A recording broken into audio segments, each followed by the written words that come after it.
बिस्मिल्लाहिर्रहमानिर्रहीम। Bubble sort के बाद जो नेक्स्ट सॉर्टिंग एल्गोरिथम हमने डिस्कस करना है that is called selection sort. Selection sort का प्रोसीजर देख लेते हैं। You will find the least or the greatest value in the array and you will swap it into the leftmost or rightmost component and then you will forget the leftmost component। इसका क्या मतलब है कि हम ये assume कर रहे हैं कि हम असेंडिंग ऑर्डर में सॉर्ट कर रहे हैं, तो आप लीस्ट वैल्यू ले लें और आप उसको लेफ्ट मोस्ट के साथ स्वैप करते हैं, तो इसका मतलब ये कि आप लेफ्ट लीस्ट वैल्यू ले रहे हैं तो वो लेफ्ट पे आप ले जाएंगे, क्योंकि असेंडिंग ऑर्डर में लीस्ट जो है वो सबसे पहले आपका आएगा, सबसे स्मॉल है। या आप ग्रेटेस्ट वैल्यू ले लें और उसको आप राइट मोस्ट के साथ स्वैप कर लें, तो वो भी वही चीज है कि आप ग्रेटेस्ट वैल्यू के हिसाब से कर रहे हैं तो ग्रेटेस्ट वैल्यू को आप राइट मोस्ट वाले के साथ स्वैप कर लें ताकि ग्रेटेस्ट जो है वो राइट मोस्ट पे एक एक करके चला जाए। या अगर आप लीस्ट ले रहे हैं तो फिर लीस्ट को जो है वो आप लेफ्ट मोस्ट के साथ स्वैप करें ताकि आपका लीस्ट जो है वो फर्स्ट लोकेशन से स्मॉलेस्ट हो, फिर उसके आगे उससे उससे बड़ा, फिर उससे आगे उससे बड़ा।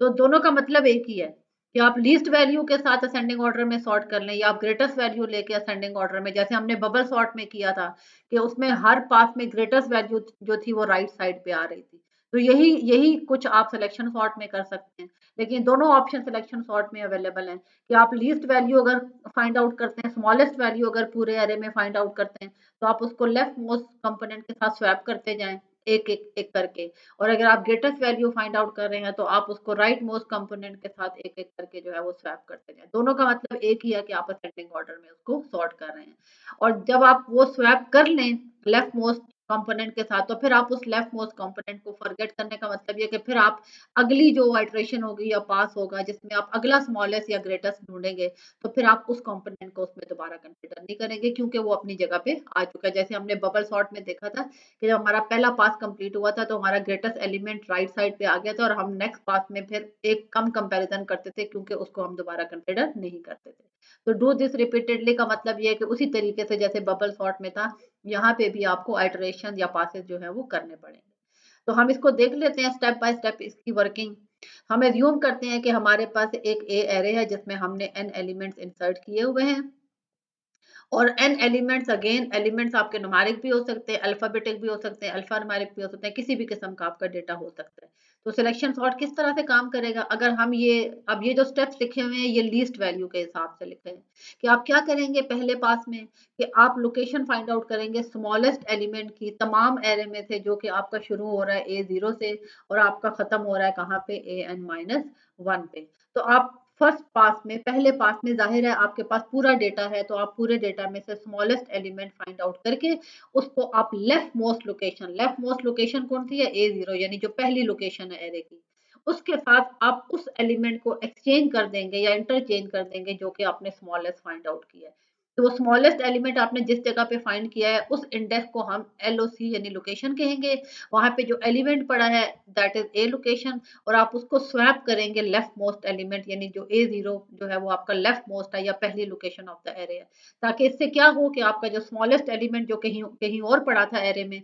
वो आपका अपनी पोजीशन पे आ जाएगा यानी पहली लोकेशन पे आ जाएगा। अब आपका एक पास कंप्लीट हो गया, अब आप सेकंड पास में जाते हैं। अब आपका A0 जो है वो एक तरह से सॉर्ट हो चुका है, तो अब आपने लोकेशन फाइंड आउट करनी है अगले स्मॉलेस्ट एलिमेंट की जो कि आपके सब लिस्ट में एग्जिस्ट करेगा, जो कि शुरू होगी A1 से। अब A0 आपका खत्म हो गया, A0 पे आपका एलिमेंट जो था स्मॉलेस्ट एलिमेंट वो आपने स्वैप करके वहां रख दिया था, अब आपने उसको कंसिडर नहीं करना है। अब आपकी जो सब लिस्ट है वो कहाँ से शुरू होगी A1 से और कहाँ तक जाएगी AN-1 पे। बबल सॉर्ट में हमने क्या किया था कि हम लास्ट वाले को छोड़ देते थे और पहले से लेके सेकंड लास्ट तक लेते थे। यहाँ हमने कहा कि क्या करना है, फर्स्ट वाले को छोड़ देना है और सेकंड से शुरू करके हमने कहा तक जाना है, लास्ट तक N-1 तक। तो जब आपका सेकंड पास कंप्लीट होगा तो जो आपका A1 से लेके AN-1 तक जो सेकंड स्मॉलेस्ट कहना चाहिए उस एरे में वो एलिमेंट आएगा, तो उसको आप किसके साथ एक्सचेंज करेंगे A1 के साथ, यानी आप उस एलिमेंट को जो कि ए लोकेशन पे एग्जिस्ट कर रहा है और जो एरे में सेकंड स्मॉलेस्ट था उस सब लिस्ट में जो शुरू हो रही थी A1 से उसमें स्मॉलेस्ट था, तो उसको आप रिप्लेस करेंगे सेकंड लोकेशन जो सेकंड लेफ्ट मोस्ट है जो कि A1 है उसके साथ आप इसको रिप्लेस कर देंगे, ताकि आप ये कह सके तो कि आपका जो A0 और A1 पे दो एलिमेंट्स है वो सॉर्ट हो चुके हैं। ठीक है, और इसी तरीके से आप चलते जाएंगे। जब आप पास 3 में जाएंगे तो आपने एरे का थर्ड स्मॉलेस्ट एलिमेंट या आपकी सब लिस्ट उसमें कहाँ से शुरू होगी, A2 से शुरू होगी, क्योंकि आपका A1 पे भी एलिमेंट आ चुका है A0 पे, तो अब आपकी जो थर्ड सब लिस्ट होगी वो आपकी कहाँ से शुरू होगी, A2 से शुरू होगी। A2 से शुरू करके आप कहाँ तक जाएंगे, AN-1 तक, तो वो आपका एरे के हिसाब से थर्ड स्मॉलेस्ट एलिमेंट आ जाएगा और उसको आप फिर किसके साथ रिप्लेस करेंगे, A2 के साथ। जहाँ A1 है थर्ड पास में आप A2 के साथ रिप्लेस करेंगे। इसी तरीके से फोर्थ पास में आप A4 थर्ड पास में A2 के साथ, फोर्थ पास में A3 के साथ, और इस तरीके से अगले तक आप चलते चले जाएंगे। तो आपको ये नजर आ रहा है जैसे बबल सॉर्ट में था कि उसमें भी हमें n-1 पासेस करने पड़े थे, क्योंकि हर पास में या हर आइटरेशन में आपका एक एलिमेंट सॉर्ट होता था। तो यहाँ पे भी ये नजर आ रहा है कि सिलेक्शन सॉर्ट में भी आपके हर पास में या हर आइटरेशन में आपका एक एलिमेंट सॉर्ट होगा। तो जिस तरह बबल सॉर्ट में हमें n-1 कंपैरिजन करने पड़े थे, उसी तरीके से हमें ये नजर आ रहा है कि हमें सिलेक्शन सॉर्ट में भी n-1 सॉरी पासेस करने पड़ेंगे, और हर पास में हमारे पास कंपैरिजन होंगे। और अगर हम ये देखें तो हमारे पास 1 में जो कंपैरिजन बन रहे हैं वो n-1 इस तरह बन रहे हैं कि आपने पूरा एरे लेना है A0 से लेके AN-1 तक। तो अगर फॉर एग्जाम्पल 8 एलिमेंट्स हैं तो आपने 7 कंपैरिजन करने होंगे। तो n-1 कंपैरिजन, अगर आप पास 2 में आ जाते, क्योंकि आपका एक हो चुका है, अब आप A0 को कंसिडर नहीं कर रहे हैं, तो अगर आप A1 से शुरू करके AN-1 तक जाएंगे तो यहाँ पे फिर ये नजर आ रहा है कि बबल सॉर्ट में भी जब पास 2 में n-2 कंपैरिजन थे, तो सिलेक्शन सॉर्ट में भी ये नजर आ रहा है कि आपके n-2 कंपैरिजन होंगे। इसी तरीके से जब आप पास 3 में जाएंगे तो आपके n-3 कंपैरिजन होंगे, क्योंकि आपका A0 भी सॉर्ट हो चुका होगा, A1 भी सॉर्ट हो चुका होगा, A2 भी सॉर्ट हो चुका होगा, यानी आपके 3 एलिमेंट सॉर्ट हो चुके होंगे। तो आप A3 से शुरू करके AN-1 तक जाएंगे, तो आपके कितने कंपैरिजन होंगे, उसी हिसाब से जो आपका 3 एलिमेंट्स हो चुके हैं, तो फिर आप उस पास के हिसाब से अपने कंपैरिजन करेंगे। तो the comparison will go on like that, n-1 in pass 1, n-2 in pass 2, n-3 in pass 3 and so on। और डेफिनेटली जिस तरह से बबल सॉर्ट में लास्ट पास में आपका एक कंपैरिजन रह गया था, उसी तरीके से सिलेक्शन सॉर्ट में भी आपका लास्ट में एक ही कंपैरिजन जो है वो आपका आएगा। तो मोर और लेस उसकी जो थ्योरी बनती है सिलेक्शन सॉर्ट की, वो बहुत मिलती है बबल सॉर्ट से। डिफरेंस सिर्फ ये है कि बबल सॉर्ट में हम लार्जेस्ट एलिमेंट को साइड पे लेके जाते थे, और अगर हम असेंडिंग ऑर्डर को जो है वो एज्यूम करें, लेकिन यहाँ पे भी अगर आप ये देखें कि इसमें भी ये ऑप्शन दिया गया है जिस तरह से बबल सॉर्ट में, सिर्फ लॉजिक का जो है ना वो डिफरेंस है। हमारा जो अभी हम आगे एल्गोरिथम पढ़ेंगे लॉजिक सिलेक्शन सॉर्ट का, ये है कि आप स्मॉलेस्ट एलिमेंट या ग्रेटेस्ट एलिमेंट लूप के अंदर से फाइंड आउट करके और फिर आप उसको रिप्लेस करते हैं। बबल सॉर्ट का लॉजिक क्या था कि आप कंपैरिजन करके एडजेसेंट कंपैरिजन करते थे, और आप उससे जो है ना वो आपके आप स्मॉलेस्ट एलिमेंट या जो भी सॉरी ग्रेटेस्ट एलिमेंट जिसको आपने राइट साइड पे रखना होता था उसको आप रखते थे। और सिलेक्शन सॉर्ट क्या कह रहा है कि आप एक लूप लगा के स्मॉलेस्ट या ग्रेटेस्ट एलिमेंट सारे एलिमेंट में से फाइंड आउट करेंगे और उसको आप किसी लोकेशन के साथ स्वैप करेंगे। बबल सॉर्ट में क्या होता था, एडजेसेंट कंपैरिजन कर करके वो एलिमेंट जो है वो अपनी पोजीशन हर एडजेसेंट कंपैरिजन के साथ मूव कर रहा था, यानी चेंज कर रहा था। और सिलेक्शन सॉर्ट क्या कर रहा है कि आप एक दफा एलिमेंट फाइंड आउट करके उसको आप पहली लोकेशन, दूसरी लोकेशन, तीसरे साथ स्वैप कर रहे हैं। ठीक है, ये थोड़ा सा इसमें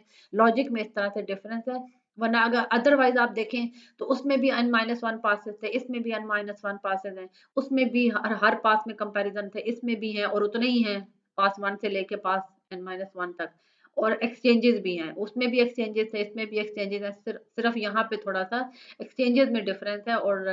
फाइंड आउट करने में स्मॉलेस्ट और लार्जेस्ट एलिमेंट में डिफरेंस है। तो इसका मतलब है जब आपके पासेस कंप्लीट होंगे तो आपकी एट द एंड जो सॉर्टेड लिस्ट आएगी वो A0 से लेके आपकी कहाँ तक होगी, AN-1 तक। वो सारी सॉर्टेड किस तरह होगी, A0 डेफिनेटली A1 से लेस होगा, A1 डेफिनेटली A2 से लेस होगा, A2 डेफिनेटली A3, क्योंकि ये आप एज्यूम कर रहे हैं कि हम इसको असेंडिंग ऑर्डर में कर रहे हैं। अब जरा हम इसको एक डेटा के ऊपर अप्लाई करके देख लेते हैं। यहाँ पे आपके पास 8 एलिमेंट्स हैं, यानी आपके पास n इज इक्वल टू 8 है, 10, 14, 27, 33, 35, 19, 42 और 44। तो ये आपके पास 8 एलिमेंट्स हैं। और हमने अभी क्या लॉजिक पढ़ा है कि हमने पूरे एरे में से स्मॉलेस्ट एलिमेंट फाइंड आउट करना है और हमने उसको पहली लोकेशन या A0 के साथ हमने इसको क्या करना है, इंटरचेंज करना है। तो जब हम 10 से लेके शुरू करके 14 तक, अब मैंने आपको कहा था n-1 कंपैरिजन, इसका मतलब है 10 और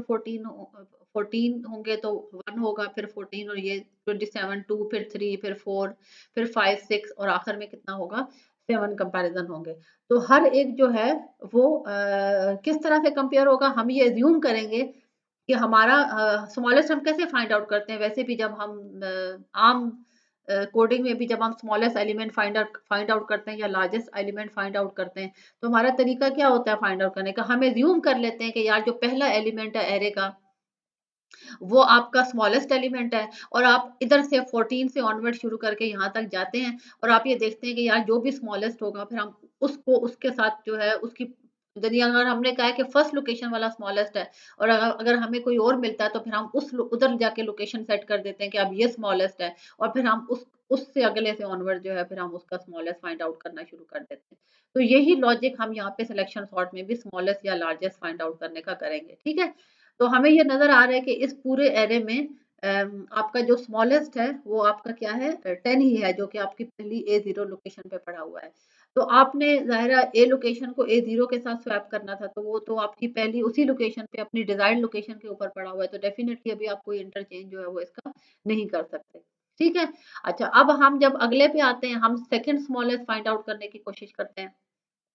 तो वो आपका कौन सा है, 14 है। तो 14 जो है वो A1 पे है, और अगर हमें मिल तो हमने लॉजिक क्या पढ़ा था कि जो सेकंड स्मॉलेस्ट होगा उसको हम A1 के साथ स्वैप करेंगे। अब A1 पे तो ऑलरेडी वो सेकंड स्मॉलेस्ट अपनी जगह पे पड़ा हुआ है, तो इसका मतलब ये है कि आपका इंटरचेंज यहाँ पे नहीं होगा। अच्छा, अब हम थर्ड पे आ जाते हैं, यानी हम ए A2 के लिए देखते हैं, यानी 27 से लेके हम यहाँ तक देखते हैं कि कौन सा स्मॉलेस्ट है, क्योंकि आपका 10 भी सॉर्ट हो चुका है, आपका 14 भी सॉर्ट हो चुका है, A0 भी सॉर्ट हो चुका है, A1 भी सॉर्ट हो चुका है। तो अब आप थर्ड एलिमेंट से लेकर लास्ट एलिमेंट तक देखते हैं कि कौन सा वाला आपका स्मॉलेस्ट है, तो पता चलता है कि आपका स्मॉलेस्ट जो है वो क्या है, 19 है। तो हमने इस स्मॉलेस्ट को किसके साथ इंटरचेंज करना है, A2 के साथ। तो जब आप इन दोनों को आपस में स्वैप करेंगे, 27 और 19 को इंटरचेंज करेंगे, तो 19 यहाँ पे आ जाएगा और 27 आपका इस जगह पे आ जाएगा, ठीक है। यानी आपने, ये आपका वो ए लोकेशन है और ये आपका क्या है, A2। तो आपने ए लोकेशन को A2 के साथ स्वैप किया है, तो 19 आपका यहाँ पे आ गया और 27 आपका यहाँ पे आ गया। अब आपका A0,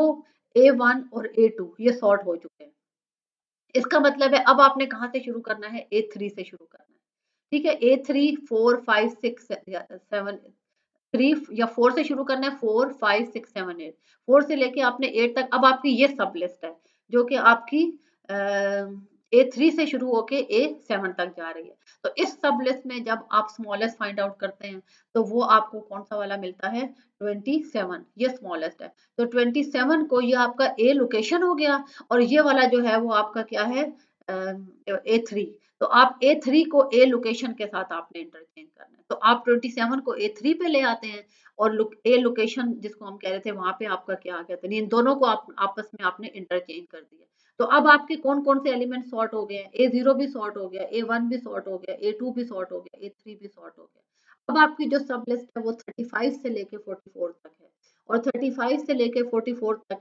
अब आपको जो स्मॉलेस्ट एलिमेंट नजर आता है वो आपका कौन सा वाला है, 35 33 42 44 में से 33 है। इसका मतलब है ये आपका ए लोकेशन है, और ये आपका जो है वो क्या है, अगर हम यहाँ से शुरू करें, A0 A1 A2 A3 A4, तो आपने ए लोकेशन को A4 के साथ आपने इंटरचेंज करना है। इसका मतलब है आपका 33 यहाँ पे आ जाएगा, और आपका 35 ए लोकेशन जो है वो आपका यहाँ पे ए लोकेशन आपका यहाँ पे आ जाएगा 33, और जो आपका A0 A1 A2 A3 A4 जो था वो आपका ए लोकेशन पे आ जाएगा। तो आपके ये दोनों आपस में क्या हो जाएंगे, इंटरचेंज हो जाएंगे। अब आपके कौन कौन सा डेटा सॉर्ट हो चुका है, 10 से लेके 13 तक, A0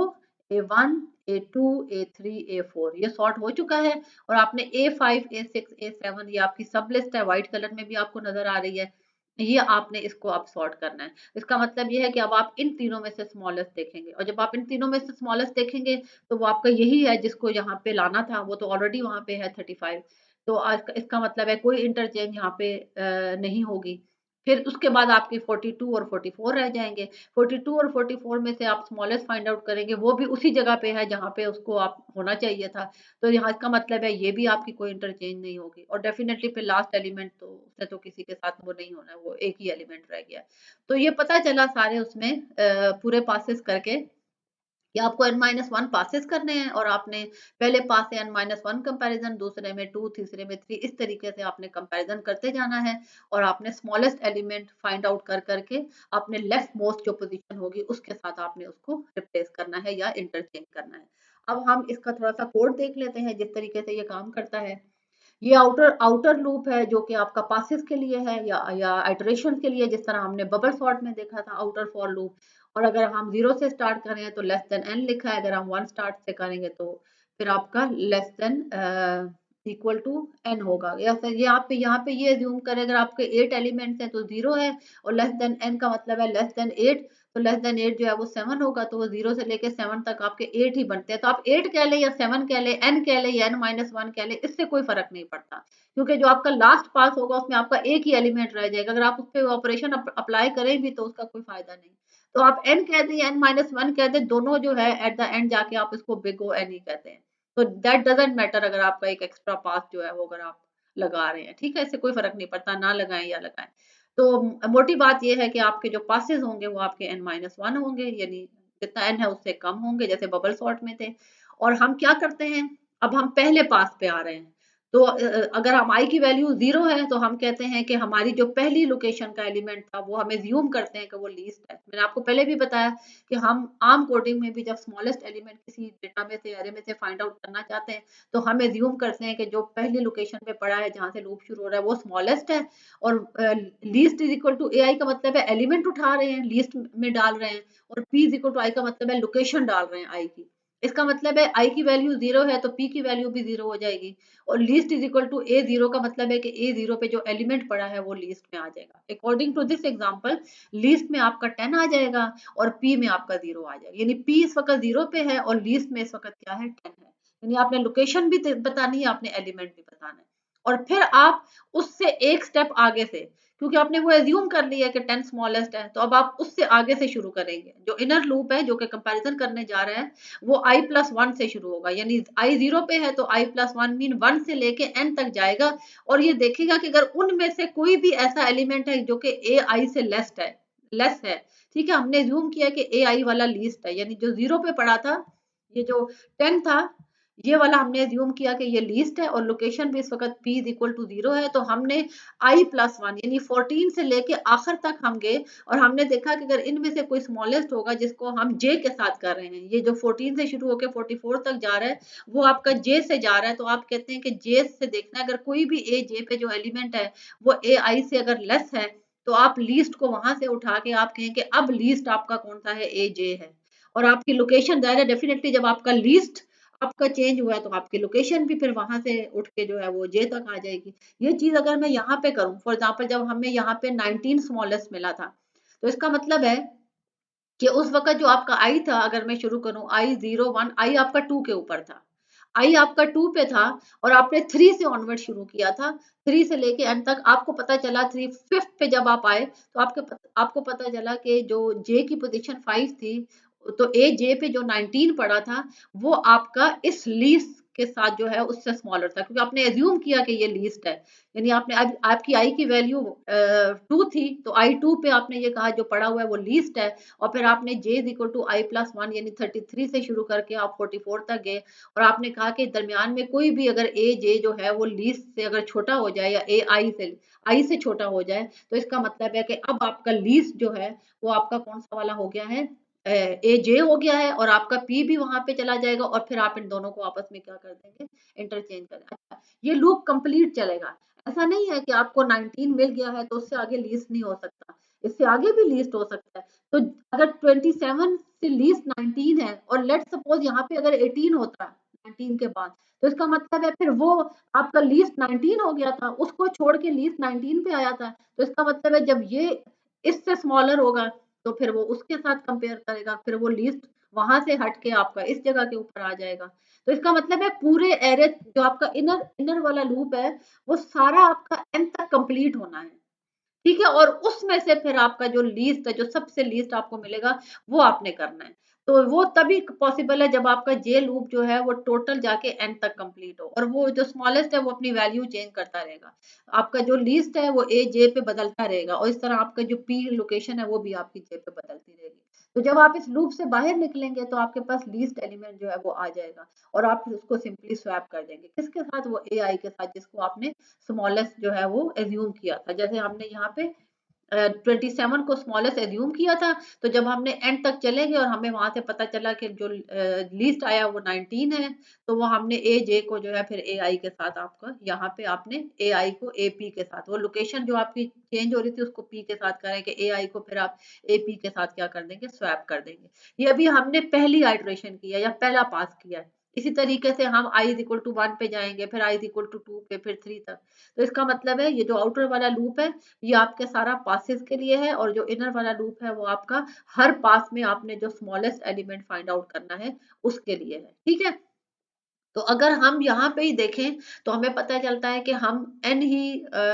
n-1 पासेस करें बबल सॉर्ट की तरह। हम उसी तरीके से जो इनर वाला है वो n-1 n-2 n-3 कंपैरिजन कर रहा है, और हम यहाँ पे इंटरचेंज कर रहे हैं जिसको हम यहाँ पे स्वैप का लफ्ज कह रहे हैं। तो 3 वही ऑपरेशन परफॉर्म हो रहे हैं जो कि आपके बबल सॉर्ट में थे। बबल सॉर्ट में आपका पासेस हो रहे थे, बबल सॉर्ट में आपके कंपैरिजन हो रहे थे, बबल सॉर्ट में आपके एक्सचेंजेस हो रहे थे। तो वही तीनों ऑपरेशन जो है वो आपके सिलेक्शन सॉर्ट में भी है। ठीक है, तो इसका मतलब ये है कि अगर हम इसकी टाइम कम्प्लेक्सिटी फाइंड आउट करें तो हमें पता चलता है कि जो इनर लूप है वो n-1 टाइम एग्जीक्यूट करेगा when i is equal to 0, और n-2 टाइम एग्जीक्यूट करेगा, वो ये मैंने आपको बताया कि n-1 कंपैरिजन करेंगे जब आप पहला i इज इक्वल टू 0 पे होंगे, n-2 कंपैरिजन करेंगे जब आप i is equal to 1 and so on, यानी फिर आपके कंपैरिजन n-3 होंगे, और चलते चलते आपका जो लास्ट पास होगा उसमें आपके कंपैरिजन कितने होंगे? 1। बिल्कुल वही इक्वेशन है जो हमने बबल सॉर्ट में निकाली थी। ठीक है, तो इसका मतलब ये है कि अब हम इसमें बेस्ट केस, वर्स्ट केस और एवरेज केस अलग अलग नहीं देख रहे हैं। हम ये देख रहे हैं कि आपके इसमें जो इनर लूप है वो कितने टाइम आपने चलना है, n-1 टाइम कब चलना है, n-2 टाइम कब चलना है, और इस तरीके से हमने वही इक्वेशन बनाई है जो कि हमारी बबल सॉर्ट में चलती थी। अच्छा, यहाँ पे हम बेस्ट केस क्यों नहीं कर रहे? क्योंकि बबल सॉर्ट में हमने ये देखा था कि वहाँ हमने कोड में ये लिखा था कि अगर एक्सचेंजेस आपके जो हैं वो 0 हो जाते हैं तो आप वहीं से लूप से आप बाहर निकल आते हैं। जो इन सिलेक्शन सॉर्ट का एल्गोरिथम है उसमें हम इस तरह की कोई चीज नहीं कर सकते, क्योंकि हमने जे को, हमें ये पता ही नहीं है कि हमारा जो स्मॉलेस्ट है वो कहाँ जाके हमें मिलेगा। हो सकता है हमारा स्मॉलेस्ट बिल्कुल एंड में जाके हमें हर वक्त मिले, तो हमें कोई चूंकि श्योर नहीं है, इसलिए हम बबल सॉर्ट की तरह इस कोड में कोई ऐसी स्टेटमेंट नहीं लगा सकते जो कि हमें ऑलरेडी सॉर्टेड डेटा हो तो फिर हम उसको वहां से बाहर निकाल सकें। इसलिए ये इसको इनर पास जो है, इनर लूप जो है वो इसी तरीके से कंप्लीट करना है। तो इसलिए हम इंसर्शन सॉर्ट को बेस्ट केस, वर्स्ट केस या एवरेज केस में स्प्लिट नहीं कर सकते। ये जो हमारी एक ही इक्वेशन लिखी है इसको हम कहते हैं every case time complexity analysis, यानी एवरी टाइम आपको n-1 n-2 n-3 after 1 comparison करने पड़ेंगे कि आपका जिस किस्म का भी डेटा हो। और हमने ये भी पीछे बबल सॉर्ट में ये देखा था कि ये एक अर्थमेटिक सीक्वेंस है। अगर मैं इसको 1 से शुरू करके n-1 तक जाऊं तो ये एक अर्थमेटिक सीक्वेंस है, ये अर्थमेटिक सीरीज है। और अगर हम अर्थमेटिक सीरीज का फॉर्मूला लगाएं तो n+1 divided by 2 n over 2 2a plus n-1d, तो हमें उससे पता चलता है कि अगर हम उसमें वैल्यूज पुट कर दें तो वो हमारे बिग O n स्क्वायर को ही बिलोंग करता है। तो again time complexity of insertion sort belongs to big O n square. और अगर हम इसकी स्पेस कम्प्लेक्सिटी देखें तो इसको कोई एक्स्ट्रा स्पेस नहीं चाहिए हार्ड डिस्क में या ऑक्सिलरी मेमोरी में, ये रैम के अंदर ही इसको बिग O n स्पेस की रिक्वायरमेंट है। और इसी से हम ये कंक्लूड कर सकते हैं कि ये जो आपका अभी यहाँ पे ये स्पेसिफिकली बताने की जरूरत नहीं है कि आपका जो सिलेक्शन सॉर्ट है वो आपका in sort sorting in place sorting algorithm है, क्योंकि ये आपकी यहीं से पता चल रहा है कि जब आपका ये बिग O n ले रहा है तो इसका मतलब ये है कि आपकी इसको कोई भी इसको ऑक्सिलरी जो है मेमोरी रिक्वायर्ड नहीं है, ये रैम के अंदर ही रहते हुए जितना इसका n है ये इतनी स्पेस लेके रैम के अंदर अपने डेटा को सॉर्ट कर देगा। तो ये आपका जो है वो इन प्लेस सॉर्टिंग एल्गोरिथम है, इसको एक्स्ट्रा जो है वो मेमोरी नहीं रिक्वायर्ड है। और ये स्टेबल एल्गोरिथम भी है क्योंकि जो इसके ऑलरेडी सीक्वेंस में नंबर हो, अगर सेम नंबर सेम सीक्वेंस में जा रहे हो तो जब वो अनसॉर्टेड फॉर्म में जिस सीक्वेंस में होते हैं वो सॉर्टेड फॉर्म में फिर उसी सीक्वेंस में रहते हैं, यानी अपनी पोजीशन चेंज नहीं करते। तो ये आपका स्टेबल सॉर्टिंग एल्गोरिथम भी है। सो बबल सॉर्ट के बाद selection sort belong again to big O n square according to the time complexity analysis. Thank you.